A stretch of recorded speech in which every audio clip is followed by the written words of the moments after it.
Welcome to another episode of the Endurance Matters podcast. I'm your host, Justin Metzler, and in studio today, I have the pleasure of welcoming gold medalist Flora Duffy. Flora, welcome to the show. Thank you, Justin. It's nice to be here. I haven't done a podcast in a while, so thank you for having me on. It was my persistence, kept hounding you, and finally in studio. I'm really pumped. This is true. I think you asked me in September of last year. Yeah. September, October of last year, but I can remember it because it was right after my first middle distance race. And I thought, oh, now I can be on the Endurance Matters podcast because I'm a long course person now. We try to show the love to everybody, some cyclists or runners, long course triathletes.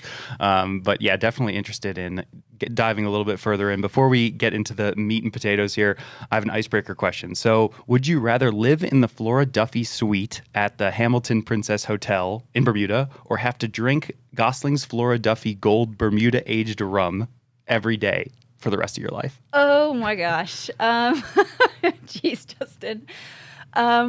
You know what? Probably live in the Flora Duffy suite at the Hamilton Princess. It's probably overall much better for my health than drinking the Flora Gold rum every day. And the suite is beautiful. It's a very, very nice place. So I'll pick that. All right. I think that's a good selection. Yeah. Are you a rum drinker? Is that something that you enjoy? It's actually kind of funny how that came about. But Gosling's it's a worldwide company, but obviously it's headquarters in Bermuda. It's a Bermudian company. And everyone grows up drinking rum there. Their Black Seal is their most popular. And so, as soon as you turn 18, well, maybe a little bit before, you have a few Black and Cokes. So I wouldn't say I'm a huge rum drinker. Obviously, I'm a triathlete. Yeah. But it's definitely pretty special because it has such a strong connection to Bermuda and to my I don't want to say youth, but post 18-year-old years in Bermuda. Sure. Yeah, very cool. Well, why don't you rewind a little bit and talk to me a little bit about growing up in Bermuda, maybe how you got into triathlon and just sort of your beginnings. Yeah, so I've been doing triathlon for most of my life. I did my first one when I was either 7 or 8 years old, and it's called the Iron Kids Triathlon. And it still goes on today in Bermuda. I was actually there back for it a couple years ago, and there's so many kids that do it. It's incredible. And so, I did it, and I absolutely loved it. I was in a swim club before. My parents put me in a swim club, and my two brothers from an early age, and I loved running, which I was in the running club at primary school, and I knew how to ride a bike. So I just did the kids triathlon, and I won, and I joined the local triathlon club, Tri-Heads, which still goes on today. It's super popular. It's pretty incredible, the longevity of that program. And I just had a lot of fun. Bermuda's a beautiful place, and it's great for triathlon because our water's warm. Super nice to swim open water there because it's crystal clear, very pretty water. And then, we had this very quiet part of the island where we could learn bike skills and ride on the roads, and there's lots of places to run, and you could practice transitions and, just everything that involves in triathlon. And I was doing it with a group of kids my age, and it was just a lot of fun. And that was kind of the start of it. After that, I did every local triathlon. Obviously, I did every local cycling race, swim meet, running race, just whatever I could do, I did. And from a pretty early age, I knew I wanted to be a professional triathlete. There was a World Cup there in the 90s. And so I got to see firsthand you could do it as a professional. And I was like, oh, that's pretty cool. It's I have a picture of Greg Welch and me when I'm 10 years old. And it's pretty cool. Fast forward now, he works at Oakley and they're one of my sponsors. So it's really come full circle. But yeah, I'm now 38, so I've been doing triathlon a very long time. No, I'm 37. Oh my God, don't age myself. Yeah, totally. You don't want to fast forward any years. That's cool. Yeah. So it seems as though Bermuda has a pretty endurance sport centric sort of population. People are into cycling, swimming, running, triathlon there. It's a small country. Why do you think that it's the case? I know it is a very small country. So you go for a bike ride and you cover most of the island. But I presume it's because of the climate. The climate really does welcome. Okay, even in the summer it's very hot and humid, but the weather is for the most part really great. So it is nice to get out and run. It's beautiful. So it's a great way to see the island and explore, whether it is doing swim, bike, or run.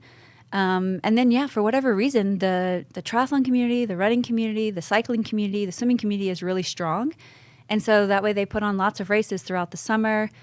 Kids can get involved. Adults can get into it from they didn't do it as a kid, but they get into it when they're older, or if their kids are into it, so they get into it. And for whatever reasons, yeah, it's created these really great communities, and with passionate people that are really there to give back to the community. And yeah, from there they'll go organize races abroad so that you get to actually, get out of Bermuda and see what the competition is out there. And I don't know, through all of that, it has really created this really good endurance community. And you've obviously met Tyler Butterfield, Tyler Smith, Erica Holy. There's a whole bunch of us here in Boulder, which is really cool. Yeah, very interesting. I'm curious, how did your family end up in Bermuda? Oh, yeah. So my parents, they're both from the north of England, and they moved to Bermuda in their early 20s. My dad moved there for work. He's an accountant. And my mom, she was a hairdresser. So they both just moved there because Bermuda's a British colony. So I guess, yeah, they were like, well, it's better than the north of England. And that was it. They moved there like over 40 years ago now, met each other, married. And then, yeah, that's where my brothers and I were born and raised. Cool. And at what point in your sort of youth and growing up in triathlon did you decide, okay, I probably need to leave Bermuda in order to take this to another level? Yeah, when I was 16, nearly turning 17, we do the British curriculum in Bermuda, so I'd done these exams called the GCSEs, and that sort of was like a good point of like, okay, I've finished most of my schooling here in Bermuda, but now I really want to explore, like I really want to pursue sport. And so I went to boarding school in the UK where I did my A-levels. It's called Mount Kelly. And from there, they had a really great swimming program and they had a triathlon program. So I could combine my training and my studies and get to race all of the local races around the UK, which was really great and really pretty big exposure for me coming from a small island and going into that environment. But it was really great and exactly what I needed at the time, because before that, I was like the only sort of 16-year-old female doing triathlon. So that was pretty tough, like trying to train for it and no one else is doing it. And your peers are 16 and they want to go to parties and they're interested in just socializing. And so, so I went away to boarding school, and that was really like the kickoff, I would say, of my career. Sure. And how do you transition from that to Boulder? Oh, yeah. Well, I'll keep that simple because that could be a long, convoluted story. But I finished my A-levels, and from there I started racing, I guess you could say professionally. Like I went to the Commonwealth Games, I did a few World Cups, and this is before it was the WTCS series. They just had World Cups. So I started doing that in preparation for the Beijing Olympics, which was in 2008. So this was 2006, and I'm trying to get on track to go to the 2008 Olympics, which I eventually did, but that was a whole drama in itself and didn't go well, and I had lots of issues going on, and I ended up quitting triathlon. So I quit at 20, took an early retirement, and I moved back to Bermuda, and I was just working in a local shop, and I was like, okay, I've got to do something else with my life. And so I'd heard about Boulder and that it was a great place for triathlon, and that obviously it had a university. So I just applied, I got in, and January of 2009, I moved here and started at University of Colorado Boulder. I'd never been here before. I had absolutely no idea what to expect. But yeah, it was one of the best decisions that I've made. Sure. When you decided to come to Boulder, was there always something in the back of your head saying, okay, I'm going to still maybe keep a foot in triathlon? Or were you thinking, okay, I'm just going there to have the college experience. Triathlon's definitely behind me. Yes, I definitely had my mind open to getting back into triathlon. But when I first got here, I was for sure more of a college student and tried my best not to. Anyone that I met at CU, I did not bring up triathlon or that I'd just gone to the Olympics or anything like that. I just tried to be pretty normal. I joined a sorority. I really just tried to explore some new things and quickly realized that, wait, this is actually not what I want to do at all. I want to get back into triathlon. And at the time, I was coached by Neil Henderson, and he had a group based here. And he was very careful with his.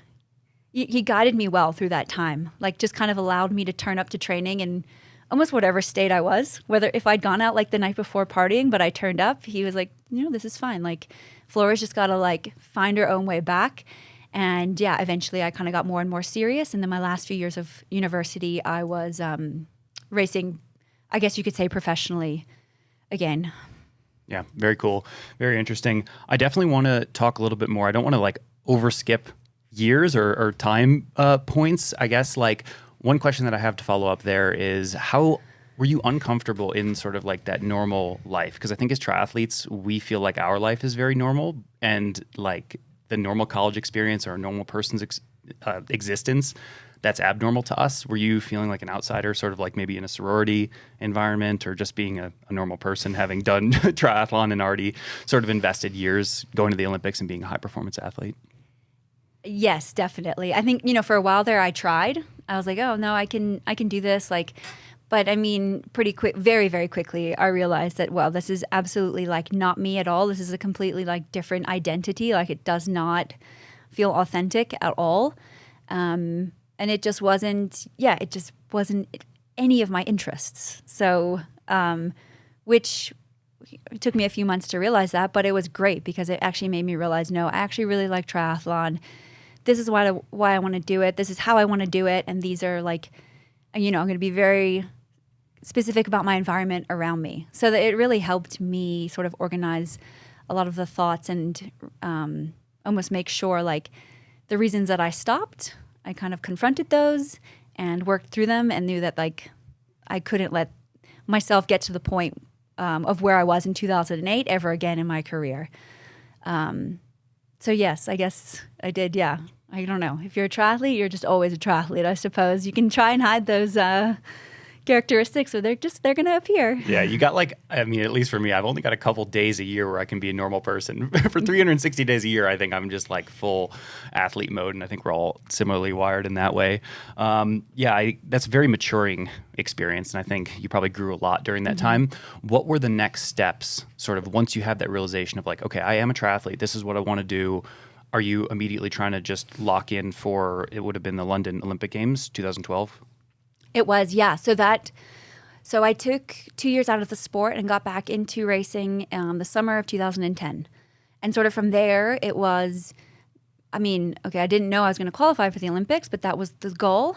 And it certainly was not like a nice straight linear line of everything going well. I mean, there was like huge ups and downs, and I'd race well in one race and then be absolutely terrible in the next. And I'm balancing school, and 1 minute you're in classes, the next you're like flying to New Zealand for a race, and then you're flying back. And I'm like, this is a kind of ridiculous life that I'm leading right now. But I was like, I don't know, 21, 22 years old. So you had the energy to do that. I could definitely not do that now. But yeah, I somehow did manage to qualify for the 2012 Olympics, and which was great. That was a huge step for me because where I was 4 years previously, as I mentioned, just to get back to there and be healthy and actually be in reasonable shape. I'd started racing. My racing was still very up and down. Like I could come like top 10 in a World Series 1 week, and then a couple weeks later I'd be like 30th. Or I could win a World Cup, and then, so there was definitely signs, but I was definitely not consistent. But getting to the 2012 Olympics was a huge goal, and unfortunately the race didn't go quite so well. I did crash, but it still was like a really good step in the right direction for me. Sure. And from there, like I said, I don't necessarily want to fast forward through years, but I have a lot of questions specifically about the build up to the Olympic Games where you won gold in Tokyo. And so I guess like just transitioning a little bit, I'm curious to hear throughout all of the years, and remind the audience, did you go to Rio as well? I did. I went to Rio when I was 8th. Okay. So that was definitely a step in the right direction. That was a huge step in the direction. And Rio was interesting because let me get my years. Oh, okay. So we're in 2016. Yeah, that was an interesting one for me because I had the previous year had my first podiums in the World Series. And then in the beginning of 2016, I had a few really good results. And I won, I think it was the final race before the 2016 Rio Olympics. And I was ranked number 1 in the world. But it was not expected. Like I hadn't planned for that, like mentally, emotionally. And that threw a whole like set of circumstances that I was not prepared for at all at me. Like suddenly I was being talked about as a potential dark horse to win the race or to be on the podium, to like completely mix it up. And obviously Gwen Jorgensen was the huge favorite, but there was a few of us that were dark horses, really strong swim bikers that were going to maybe upset how the races had been playing out. And yeah, for me at the time, it was way too much for me to handle. And I ended up finishing 8th, which for a few years there I was really disappointed with. And then, I mean, like everything with time, I'm now very proud of that result. And it was a great stepping stone into Tokyo. Sponsor of today's episode, Precision Fuel and Hydration. These guys have been an amazing partner for the show, and it's really a product that I use every single day in my training to help me go faster, feel better. So in today's day and age, we all know high carb is sort of the thing. And so previously I've spoken about how much I like the chews, and I'm still munching on those pretty much every single day in training, but I've really been getting into the PF90 gels. That's been a really big value add for me to have 3 gels in one. And I feel like sometimes I'll just take that entire gel all at once or go half and half. It just allows me to get a little bit more carbohydrate and sort of just bump everything up and feel a little bit better in training. So if you want to try that for yourself, head on over to pfnh.com and use code BigMetz2025 for 15% off. I want to talk a little bit about like sort of that dark horse mentality. And I think around that time you were perceived as like a game changer with the swim, pushing the swim and the bike. I think particularly with Gwen being so dominant at the time, I feel like there were a lot of people who needed to maybe get ahead on the swim and the bike. How much responsibility did you feel at that time to really drive pace, to take the cycling and the swimming to another level? Was that something that was on your mind in the preparation for the races? You know, at first it sort of happened accidentally, like a few times in 2015. And I just was like, oh, wow, like, okay, this is interesting. We've got some separation here. We've got a bit of a group, and we're really maximizing the swim and the bike, particularly the bike. And sort of, yeah, as that went on, it kind of did feel like I was one of the main game changers that created that scenario. And if I was in the race, then people knew that's what I was going to do and make it really tough from the start.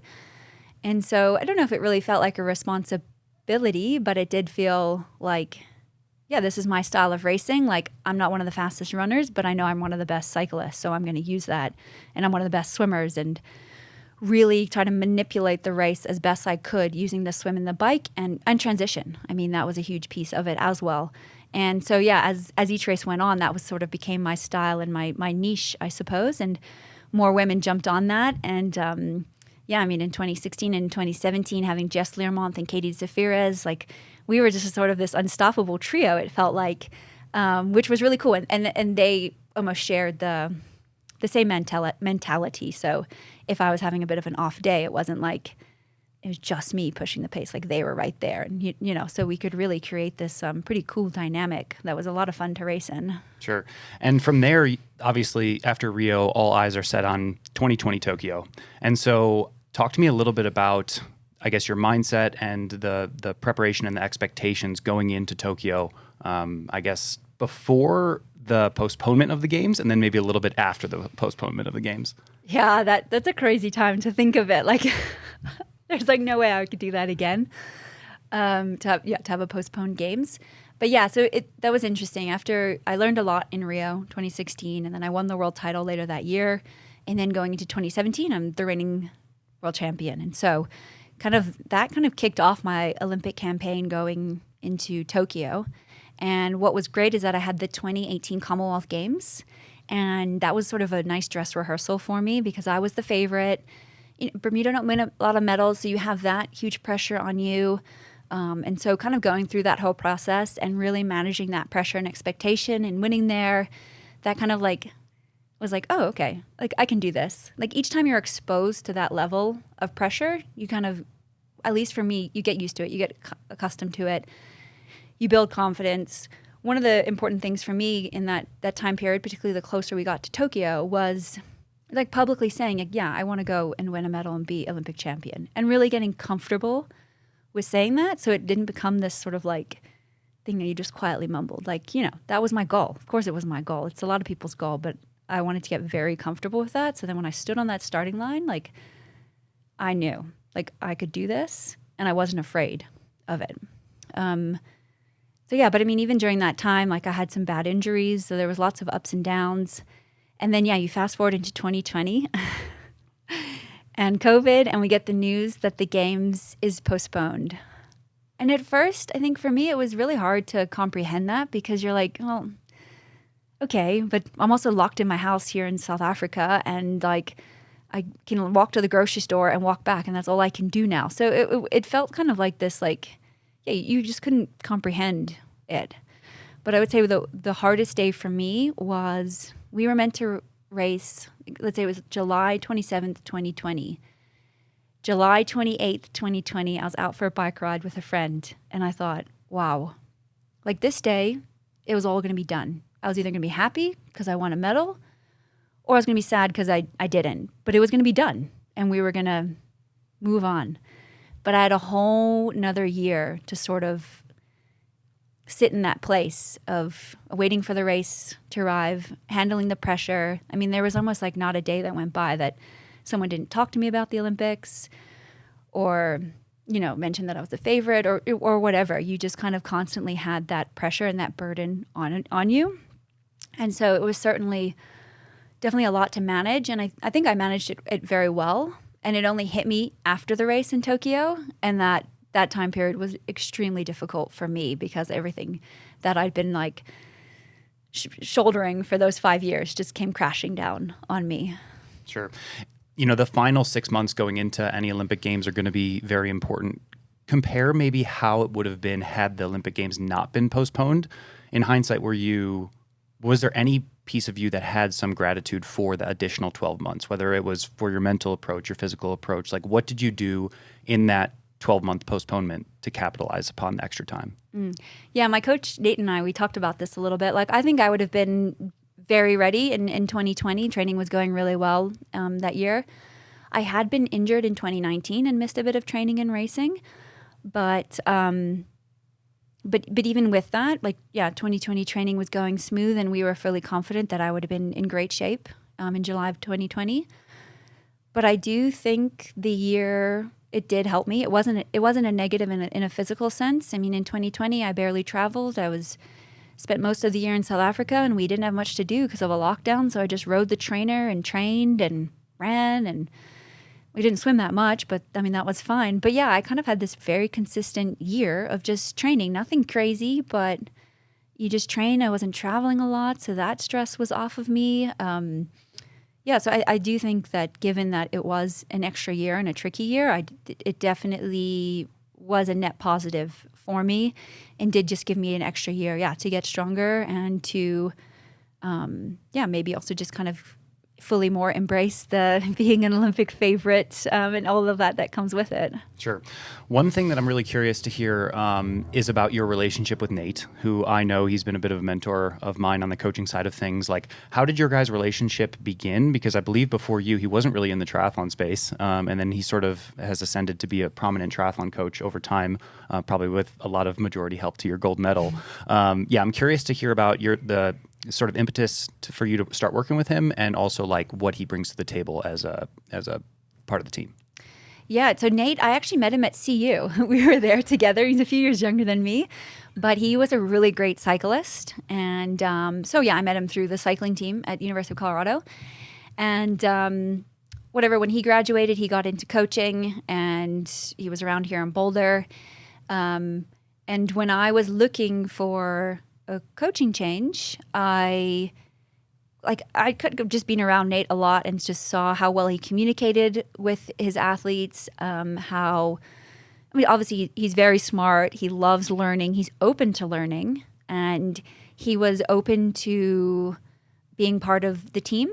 And he knew that, like, when I approached him, I kind of told him, like, I want to build a team. I don't want to just have like one central coach. Like, yeah, he does manage the main plan, but there's other influences, and I'm part of that influence too. Like, I have a seat at the table and get to sort of guide how I want this to go, and really wanted him to like listen to the areas that I thought really needed, that I wanted to work on, and what, in terms of racing, tactically, the areas that like really expose the race and where I think my strengths suited that.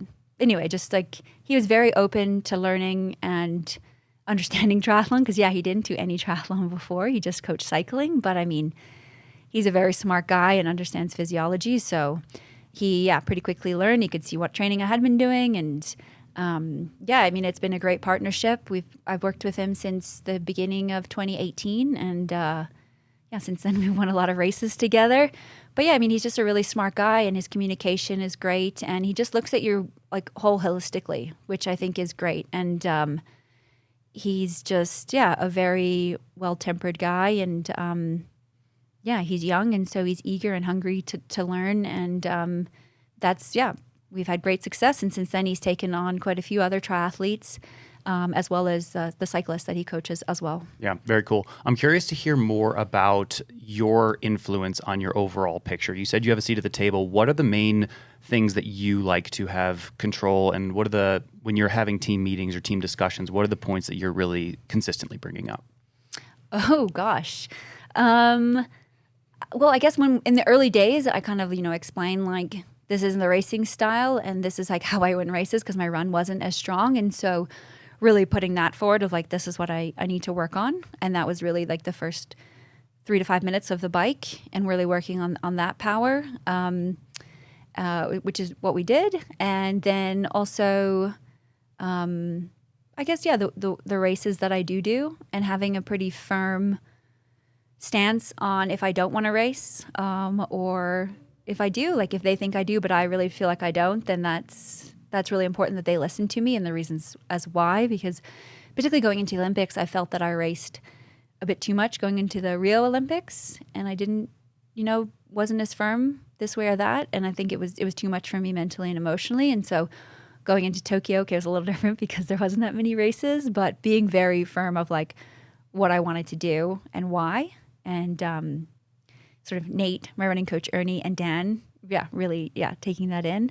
And also just sort of like the breakdown of my training week and what swim groups I want to join and this and that, and them just being fully on board, being like, that's your decision. You know what's best for you there, and we're not going to like hound you to swim with someone that you don't like and it's terrible for your mental health and environment.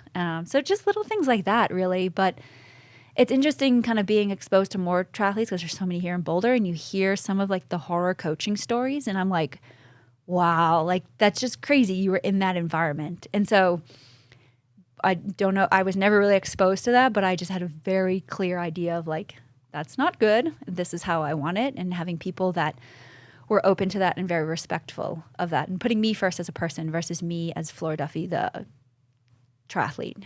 Yeah, very cool. Are there ever times sort of like when you get a training week and you're putting up your hand and saying, I don't like the look of this, that session's too hard, this session's too easy, the weekly layout's wrong? Or do you guys have a flow where he's writing this, Nate's writing the sessions, and you're just sort of like going up, he has enough information from you to sort of know what to do? Yeah, I mean, he definitely has enough information from me to know what to do, but there's definitely times when I'll be like, oh no, I think I actually can handle a little bit more here, or no, I actually need to cut this run back, or like build this swim out slightly differently. And so, if I see that, I'm not afraid to like call him up and tell him why. And sometimes it's fine. And then other times he's like, no, like actually you're fine and you need to be held back. You don't need to be doing more. And that happened a lot going into the Olympics in Tokyo. And I think that was a really big moment, particularly for Nate, because I mean, he's a relatively new coach in triathlon at that point. He's coaching the favorite to win gold. And he was confident enough to be like, no, like you don't need to do more. You're in a great place. Like be confident with that. And so we'd had years of working together at that point. And so really being able to trust him and in that process. It's a bit of back and forth, but never him being like, no, absolutely not. It's like a very nuanced conversation. Yeah, I could picture his reply. If you said, hey, I'd be very like, yeah, let's talk about this. Yeah, let's exactly. unpack it, 20 minutes later, I'm like, okay, fine. I won't do that extra swim. 100%. And so you mentioned the team. Nate's obviously a big part of that. Yourself, you're a big part of that. Who else sort of like rounds out the whole picture? And then Dan, my husband, he's involved, not necessarily in writing the training at all by any means, but he does help facilitate it, particularly like in an Olympic build, whether that's keeping me company at the track if I have nobody to run with, on any run workouts, riding the bike next to me, just having nutrition, carrying a spare pair of shoes. I mean, just stuff like that. A very supportive Judy. He obviously does a lot of the cooking and just kind of like takes away all of the baggage or outside noise so that I can just focus on my training and recovery. And then my running coach, Ernie, he's based in South Africa. He's a he's a pretty well-known coach there, but he's not someone on social media, not someone with a big ego. So, but he's great. He's a really, really knowledgeable guy. And I've been working with him since 2015. And yeah, him and Nate collaborate really well. And again, I'm also at a point where like both kind of know what I need. Neither is crazy with what they give, and it all kind of meshes out. And Ernie's also like a really great person that he looks out for you as the person first before you as the athlete, which I think is really important for someone in a coaching position. Yeah, for sure. I've heard a lot about Ernie. I hope I can meet him one day because Brad Weiss, who's a mutual friend of ours, he's spoken quite a lot about being coached by Ernie. Yep. I want to talk a little bit more now about your injuries. I think that's something that obviously all athletes deal with, and you sort of run up against that when you're pushing the upper limits of professional sport. Like, what have been sort of like the times? Can you pick out a time or like a common thread amongst like the preparation going into maybe injuries and setbacks? Like I've done things that you maybe have done incorrectly in hindsight. Oh my gosh. Yeah, Justin. Yeah, I've had some pretty bad injuries in my career, mostly tendon injuries. I've realized that's me. I'm a tendon injury person, which is super frustrating because on one hand you can kind of manage them, but on the other hand they're probably with you for like life, and you just it's a constant management. But I've tried to like think of commonalities for all of them, and it's really hard because all have kind of come at different points in my career or different points in like the year or under different amounts of load. But yeah, I mean, my worst injury was my tear in my patella tendon that I had that took me out all of 2023. And I mean, it's still something that I have to manage now. I don't know. It's really tricky. Well, I'm actually dealing with a bit of an injury right now, which we've discussed off air. And the one thing I have noticed about myself is I see some athletes that they can just function in a lot of dysfunction, if that makes sense. Like they can look all kinds of like skew and like there's all sorts going wrong when they're moving, but they're just fine. Yeah. Whereas I've noticed with myself, if I get slightly out of alignment, like chaos breaks out in my body. And I think that's kind of, that's what happens. I get like slightly out of my hips and I load that, and then there goes my Achilles or my knee or something. And so I have to be really, really careful with that and really invest in treatment, in massage, in physio, and doing the small things of preparing before you go for a run, all the activation and mobility and whatever else. The things that take time and you just don't want to do. And it's exhausting when you're doing 25 plus hours of actual exercise. So that would probably be the one thing I have noticed. I mean, it's very small, but those small things make a difference when you are loading them multiple times a day for multiple hours. I've tried to like study my nutrition, but I mean, that's pretty solid. It's just, it's tricky. I wish I knew the answer because maybe then I wouldn't get injured, but that's that's like the weak part. I think everyone has, a weakness in them. For me, it's not like, some people, maybe it's more mentally, emotionally. Mine is like, injuries. Like, can I stand on the starting line as a favorite for Olympic champ to win the Olympics and embrace that? Yes. But will I get a bad tendon injury? Yes, definitely. I feel your pain on the tendon stuff because I'm a tendon guy. Touch wood, I've never had a bone stress injury. I just am tendon guy through and through. Yeah, always dealing with a tendon. Too. Yep. So I feel your pain because it is like, my wife Jeannie just had a stress fracture, and it's just like she breaks her bone. 12 weeks later, she's fine. She's back out there. Mm-hmm. You know what I mean? My tendon has been like years and years and years. And the listeners of the podcast will know that I've dealt with my Achilles for a better part of 4 years. I am curious to hear a little bit about like just the mental side going through injuries, because most athletes will experience one. Like it's hard to be an injured athlete, right? Like our identities as professional athletes in particular are very tied to being able to exercise and train every single day. Like what do you do when you're hurt and you can't do what you want to do? Oh, it's so hard. I mean, it's hard for anybody, whether you are just doing this for fun or whether it's your job. Like, it's a really difficult time because, you say your mental health like really suffers because you're not doing what you feel you're most yourself doing. That's like been removed. And I think the hardest part for me, well, in 2023, with my knee injury, and I didn't race the whole time. Like at that point, I was the reigning Olympic champion and world champion. And suddenly I'm like, I can't train and I'm slow and I'm, even the bits of like swimming I'm getting hammered, and I'm just not. You just don't feel like yourself at all. Yeah, and it's really, really tricky. I think. I mean, yeah, try to focus on the positives. Okay, what can I do? And sort of block out like everything else that's going on around you. Whether it's people that beat you in training or whatever else. Like, just humble yourself to where you're at and know that it'll pass. Like, it's a tough time, but really focusing on what you can do and what you can do to improve and heal your injury, and not try to like push and do every single thing that you can possibly do. And by that I mean, like, for me, when I had my knee injury, like, I didn't suddenly swim 30 Ks a week. Like, I kept my swimming the same, because you're also trying to heal your body, and so you can't just be doing every single cross training activity that's out there. Like, the main goal is to heal your injury and do your rehab, and if you're too tired to do that because you've been on the elliptical for 3 hours, well, that's not helping you. But yeah, it's really tricky, and something like each injury, I think, oh, I'll handle it fine, but it's hard. Like, I'm injured now, and it's been really, really difficult for me. Almost harder than some of my other ones, because you're like, gosh, again, like, I'm here. I call it like the waiting place, because you're not moving forward, you're not moving backwards, you're just here waiting for something to happen, and it's really tricky. So the one important thing is obviously to have a good environment around you and good friends and good people. But yeah, it's not easy. I don't know. Yeah. Do you have tips? Yeah, I know. I'm with you in the sense of like the waiting game is the hardest piece, because I feel as though even if I'm at my absolute lowest, if I have an action plan where I'm making like positive steps forward, like you've just gotten treatment on your Achilles, like that's really positive, because it's like, okay, that's actually doing something to help you move in the right direction. Now you have a timeline to like, okay, when can I get back on the bike? When can I run? Like when I had my surgery and I was sitting there in a cast for 2 weeks, like that wasn't a hard time for me. It was the wait until the surgery, because it was like I'm just standing here like a sitting duck. Like I have nowhere to go, nothing to do. I can't run. My foot hurts.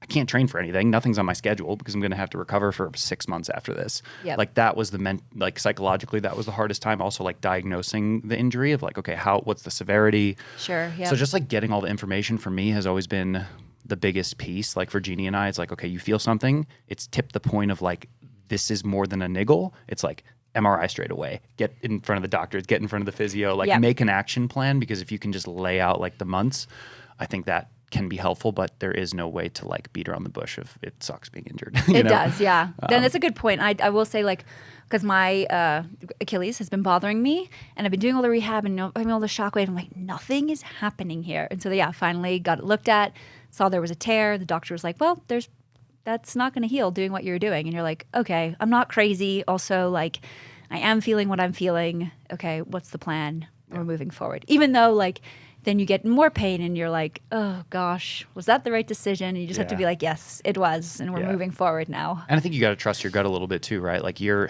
experienced, you've been doing triathlon for over 20 years, like both of us have. And I think when you feel something off in your body, you know the difference between like, my Achilles is a little stiff after a long run, and like, this hurts. Yeah. And there's a difference between those two things. And I think a mature athlete knows the difference and knows when to be like, I think I need to actually take this seriously, versus like, okay, I'm going to throw a heat pack on it and go run again, you know? Sure. Yep. I am curious to hear your perspective a little bit just on like the psychological pressures around like the races have a firm deadline, right? So like if you're committed to the T100 series, or you're preparing for a grand final in the WTCS or the Olympic Games, like those dates aren't going to change, but you can't manage the timeline for an injury. Like when you're coming back from an injury and you have a set date for a race, what is that like in terms of your anxiety and I guess like pressure to push along the rehab process? Yep. Yeah. I mean, for me, the biggest stress was the Paris Olympics, and I'm coming back from my knee injury and things are not going well. Like even the beginning of 2024, the first 3 months of the year were pretty terrible. Like both Dan and my running coach, Ernie, because I was in South Africa at the time, they told me at the end of March, beginning of April, separately, they were like, if you don't get your act together in the next like 2 weeks, like it's over. Like you're not going to make it to the start line in shape to be anywhere close to fighting for a medal. And like, that's extremely stressful. And like, because that date's not changing, but you have this time that's just chipping away, and you're way behind the ball, and you know where you want to be, and you know where everyone else is, but you're like, you can't really cut that many corners, because like the training's training. And if you do miss a chunk of your preseason training or, earlier in the year, like it's going to come back to bite you. You're not going to have this nice base to build all of the race specific speed off of. And so for me, I was just constantly managing that leading into the Paris Olympics, kind of knowing I was behind it, doing my best to make up for it. And got myself in the best position that I could. But Nate and I have talked about it extensively. I had like a big call with him, Nate, and Ernie and Dan after to be like, okay, what did we do right? What did we do wrong? Like, where did we miss some spots? Like, obviously, it was super tricky coming back in with such a short timeline. But it's not easy. And I've had so many people when I went back to Stellenbosch this year. I was there end of last year and through April this year. And everyone was like, wow, you're so much more relaxed this year, Flora. Like, you're like a totally different person. I'm like, yeah, that's because I'm not preparing for an Olympics in 6 months' time, coming back from a mega injury. And so, yeah, it's so hard. But again, that's part of being a professional athlete. Yeah, I think that just looking back on Paris, like all of us here in Boulder who were like a very small part of that preparation, swimming with you and maybe doing a couple runs or whatever, we all just thought you were such a legend because we knew the abbreviated preparation that you had. Yeah. We knew that you just took every tactical advantage that you could from the swim and you just gave it your absolute best. And we could all see that watching the race. We were like, Flora's like, she's doing the absolute best that she can. And I think at the end of the day, like sometimes the cards are going to fall in your way, like win a gold medal in Tokyo. And sometimes they're just going to be a little bit dealt a little bit differently. And I think like as athletes in hindsight, hopefully we can all just like understand that's just how life is. You know what I mean? Yeah. Sponsor of today's episode is Lever Movement. This is a really cool product. It allows you to get some body weight support on any treadmill. You pretty much put this device on there, you put on a pair of shorts, and you use a cord to be able to take off up to 40 pounds of body weight. So many of you know I had Achilles tendon surgery recently, and I've been using the lever over the course of the last 40 runs to work up to the point where I was able to run an hour on land today. So that was a big milestone for me.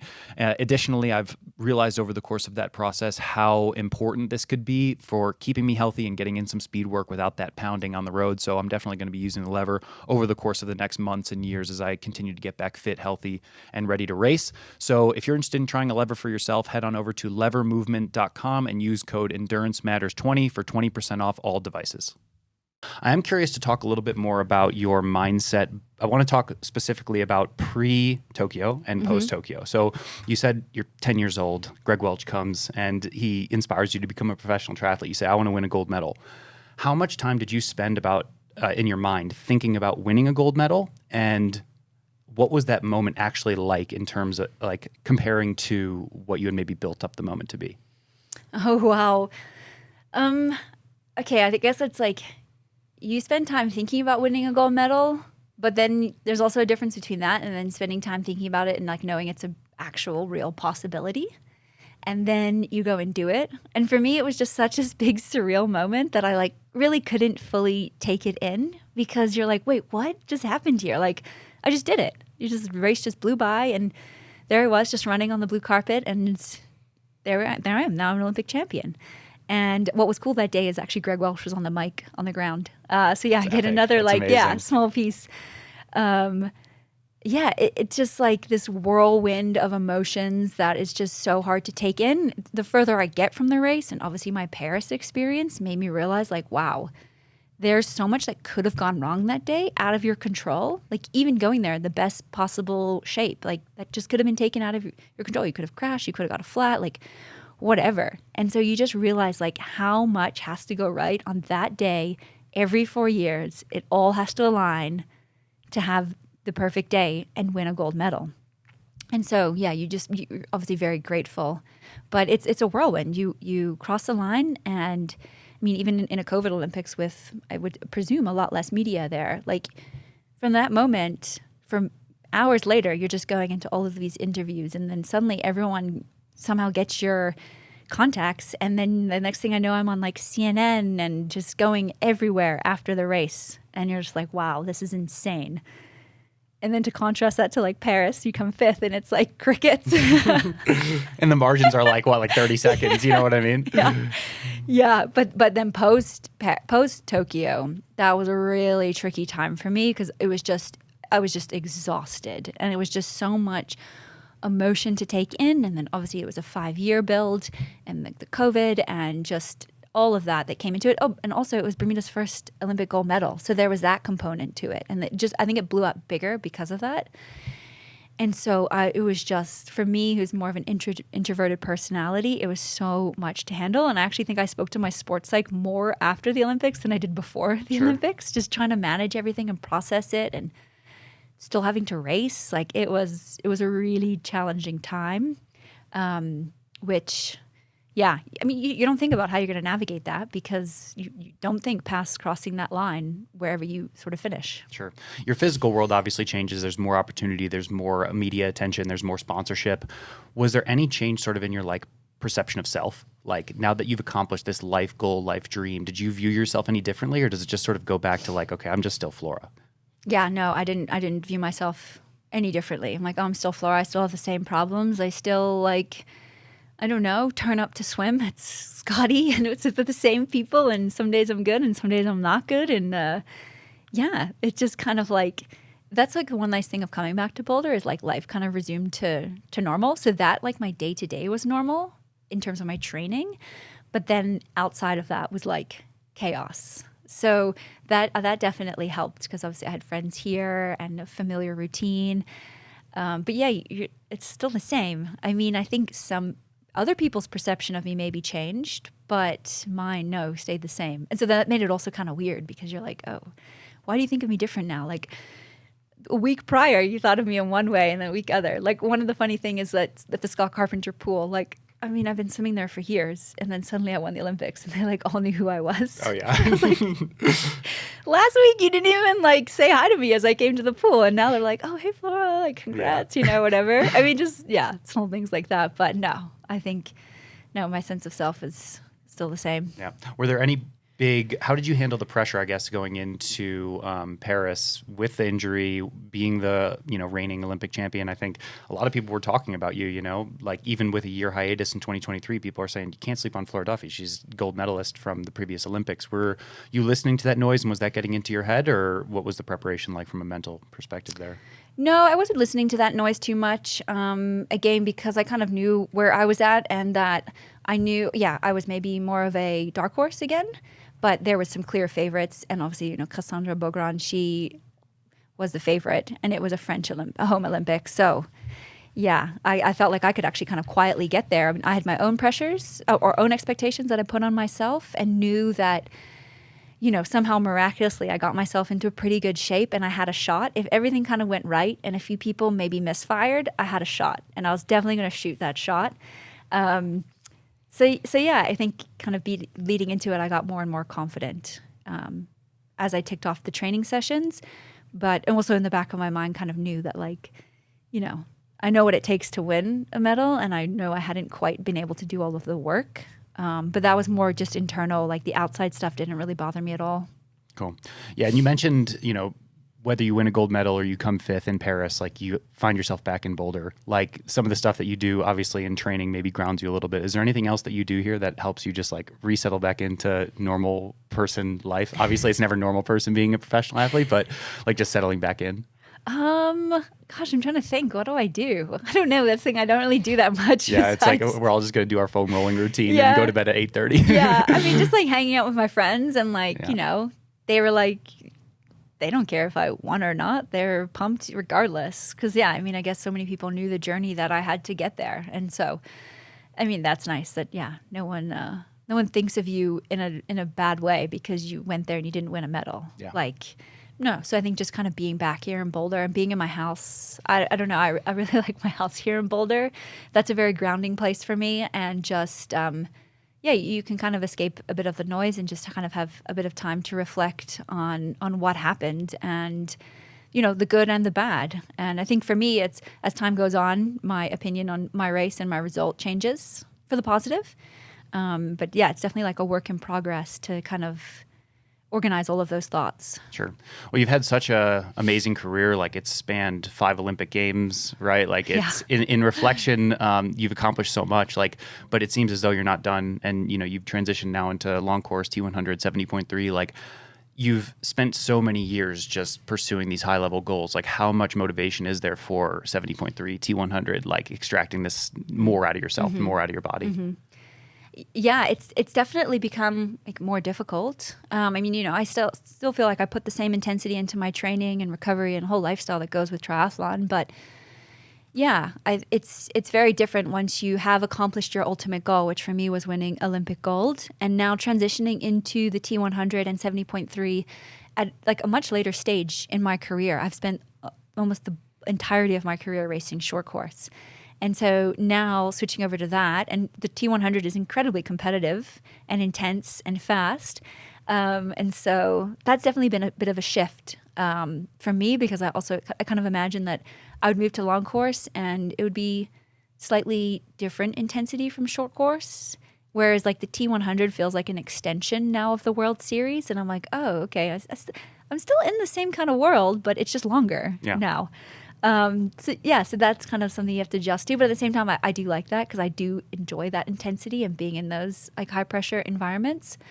But yeah, I mean, I would really like to win a T100 race and feel I can be competitive at the front of them. I haven't quite shown that yet. It's been a bit of an adjustment for me on the TT bike, and also just doing the extra volume. And part of that is just like still like a consequence of missing a year and having to build back very specifically for the Paris Olympics. I didn't do any 3-hour rides really before the Paris Olympics, just because I couldn't. That's all just takes time. And when you're racing at that high level, if you are a little bit off, like it really gets exposed.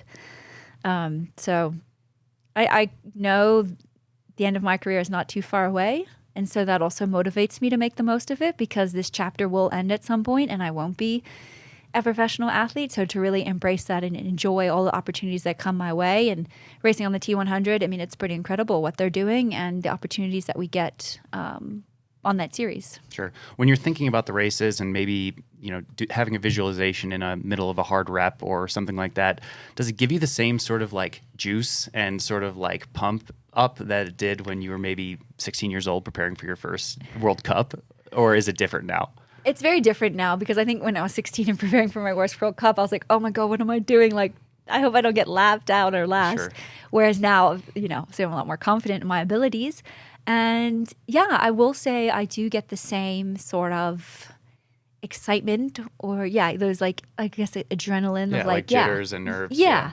That like I can do this and I want to be fighting at the front of the race. And like, I think the biggest piece for me is, and maybe it's not necessarily winning a race, but I felt this since coming back from my knee injury, to feel like I'm racing at my full capacity again. And I don't think I've done that. And that's what I really would like to do. And whether that means I come across the line first, second, or third, fourth or fifth, whatever, then I think I'll be happy. But I haven't been able to execute that. And that's, I think, what really is driving me to keep racing these next few years, assuming, my body holds together.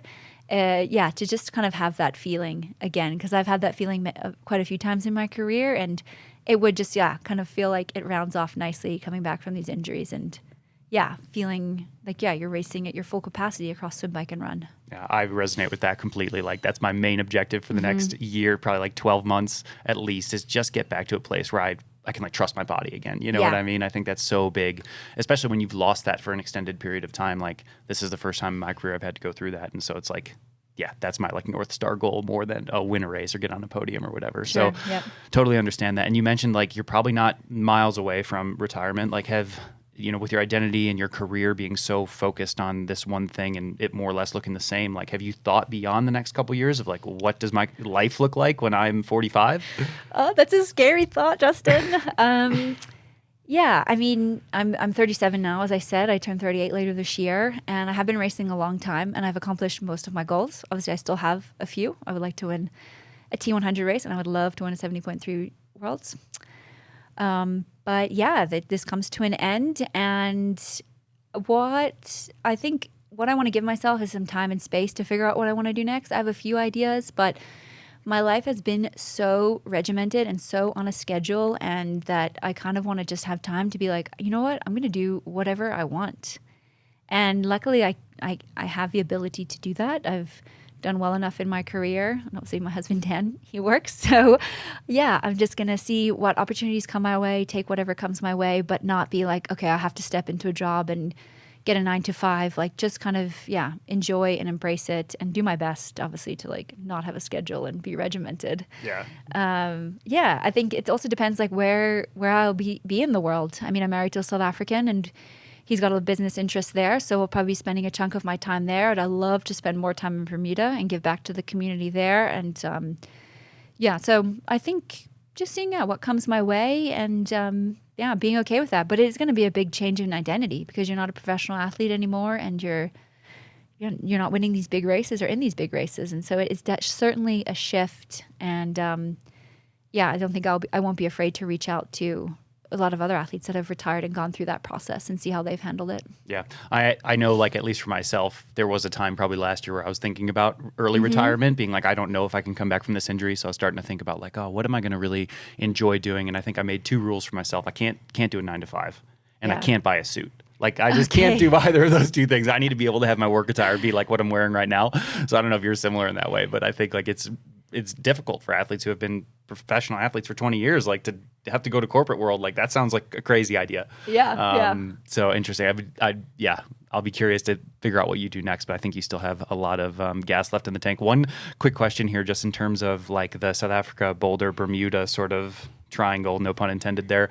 Like what are like the things you like about each place? What are the things you dislike about each place? Because we have some common, my wife Jeannie's from South Africa, so we spend some time there, not as much as you, but obviously live here full time in Boulder. Like what are the similarities and what are the things that you like about each place, and why do you still rotate around all 3? Yeah, sure. I mean, I like that they're all very different, so that's nice. It keeps it pretty fresh. South Africa, I like it because I dodge the winter here, obviously because they're Southern Hemisphere.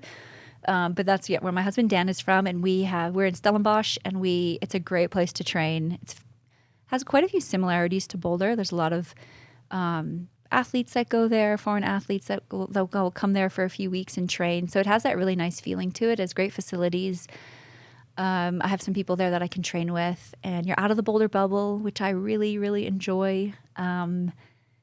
Because I found over the years here that it's gotten like more and more triathletes. It's very popular now, Boulder, again. So I do enjoy escaping that and going to South Africa, and you're just kind of left alone there. The downside to South Africa is obviously the safety. The riding is very monotonous. Monotonous? Oh, you're close enough. They got it. Okay. Yeah, it's very the same. I can only ride a few routes. So that's a big piece for me that I really, really struggle with. Then Boulder, obviously Boulder's great for training. It's so easy to train here. The roads are great. The trails, the pools are a bit of a problem, but the one hand, there's a lot of people here to train with, which is nice. On the other hand, that gets a bit much. I think that was one of the pieces I struggled with last year. That just got too much, and I just felt like you're hearing about this person, that person. A lot of people came here last year too. A lot of of new folks are just like top pros who not like a new crop coming in, and that's a big difference. Yes. So a lot of bigger personalities came here, and so that was an adjustment. So I mean, maybe you could put that in the downside of Boulder, but I don't know. It's pros and cons to it. I mean, Boulder, it's great. It's easy. There's great massage therapists here. There's great physios. There's medical. It just makes it simple here. And then Bermuda, obviously, I love because it's my home, and it's a beautiful place, and I feel very comfortable there, and it's very nostalgic, and I just like it. It's very hard to train there for me because I get pulled in a few directions, and obviously it's quite small. So when you ride, you cover a lot of ground. You're like, oh wow! Like in Bermuda, people are like, oh, I don't want to drive like all the way to Somerset, which is like one end of the island, and I'm like, oh, I ride there. And then to the other side of the island, like all in one ride. And people like won't drive to those like extremities of the island. So it's kind of funny in that way. I think it's a really nice balance. And I'm very, very lucky to call these 3 places my home.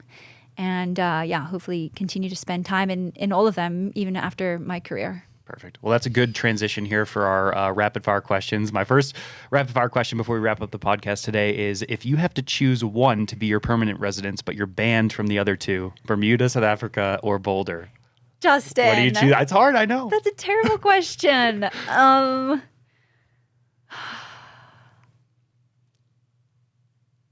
Do I have to? This You is don't not have rapid to. You don't fire. have to It's answer. too hard. It's too hard. But you can maybe we'll talk about it later. Okay. Okay. Yeah. So that's Pass, it. We'll put a pin pass. in that. Pass for number one, and to be answered on the second podcast with Flora in a year.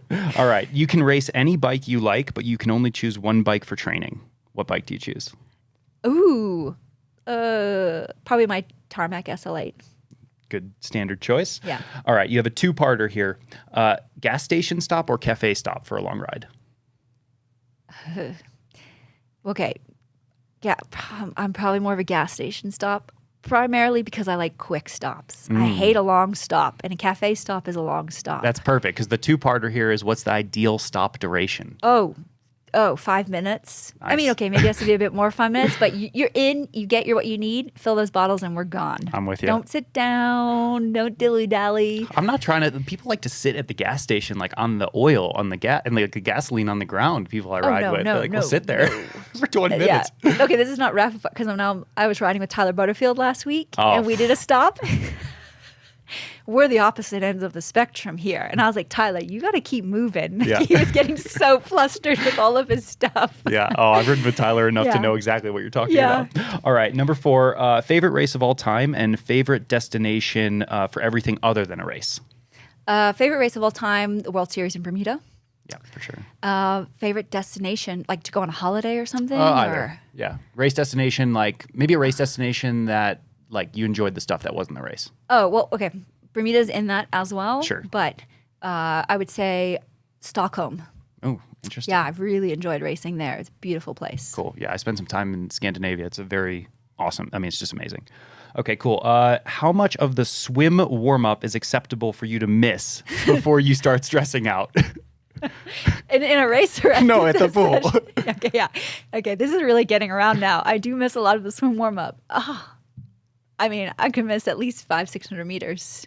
And then 600, you're kind of like, all right, I better get on Honestly, with I don't think I ever stress. I'm like, well, I'm in. It's fine. it. Oh, perfect. And are you like trying to make it up at the end? I do. I always make it up. I don't know why. I'll be there early. I'll be there on time, but I just cannot get in right away. When you're doing something for know. 25 years, it's tough to maybe get it going. But then at the end, everyone's leaving and I'm there making up my 600. There like, you go. Flora, when are you going to learn? Yeah. All right. Last one here. Best single piece of advice for a young triathlete who's listening to this right now, wanting to win an Olympic gold.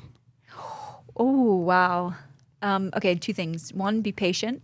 Like it's not going to come right away. And we've all, you don't just walk into this and then have great success. Like there's going to be some hard years and that's totally fine. So you got to be patient. And then my favorite quote is, it's not my quote. It's don't focus on being the best. Focus on being the best at getting better. So I think that really highlights this importance of the small details. Love that. Well, that's a perfect way to end the podcast today. Thank you so much for coming on. I appreciate it, Flora. Yeah. Thank you, Justin. See you in the next episode. Peace.